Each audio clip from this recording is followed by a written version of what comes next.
So bad weather వల్ల match cancel అయింది, bad climate వల్ల మ్యాచ్ క్యాన్సిల్ అయింది. ఈ రెండిట్లో ఏది కరెక్ట్? అంటే క్లైమేట్ అని చెప్పాలా, వెదర్ అని చెప్పాలా? ఇలా మనం చాలా సందర్భాల్లో కన్ఫ్యూజ్ అవుతూ ఉంటాం. ఎందువల్లంటే కొన్ని రకాల వర్డ్స్ ఒకే రకమైన మీనింగ్ని ఇస్తూ ఉంటాయి. అయితే ఆ కాంటెక్స్ట్ ప్రకారం వాటిని మనం యూజ్ చేయాల్సి ఉంటుంది. ఆ కాంటెక్స్ట్ ఏంటి, ఆ కాంటెక్స్ట్లో మనం ఎటువంటి వర్డ్స్ యూజ్ చేయాలనే విషయం మనకి స్పష్టంగా తెలిసినట్లయితే మనం తప్పు లేకుండా ఇంగ్లీష్ మాట్లాడచ్చు.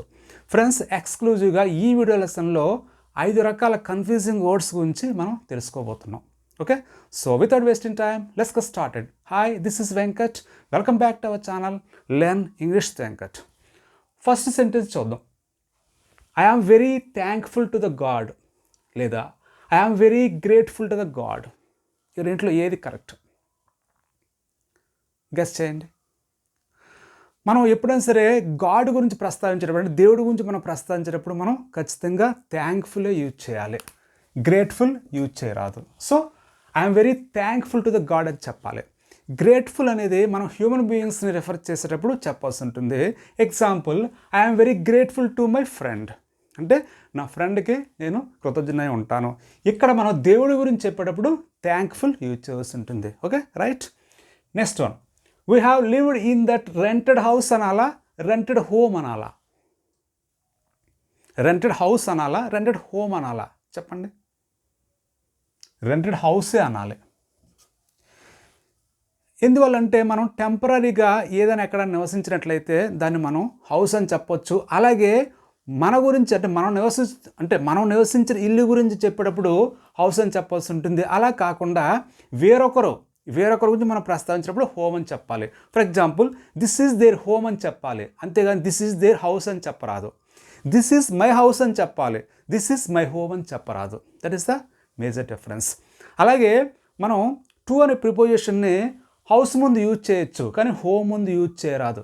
Example, I'm going to the house అనొచ్చు తప్ప ఐఎమ్ గోయింగ్ టు హోమ్ అని చెప్పరాదు.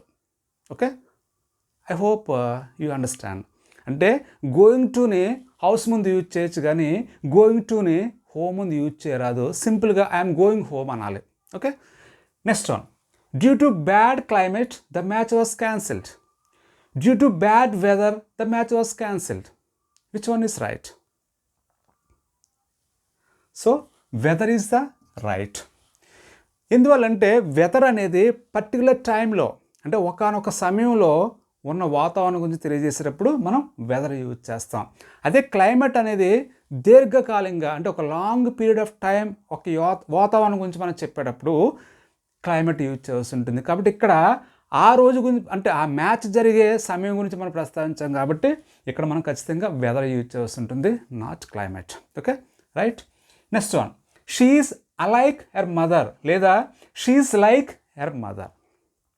Which one is right? Like is the right. అంటే she is like her mother అంటే ఆమె వాళ్ళ అమ్మలాగే ఉంటుందని చెప్పి దానికి అర్థం. అయితే అలైక్ అంటే ఏంటి సార్ అని చెప్పి మీకు ఒక డౌట్ రావచ్చు.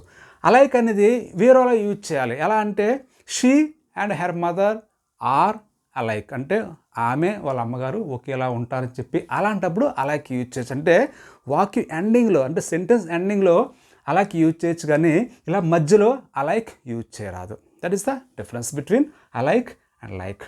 Next one, I want a large size of the shirt లేదా I want a big size of the shirt. Which one is right? Large or big.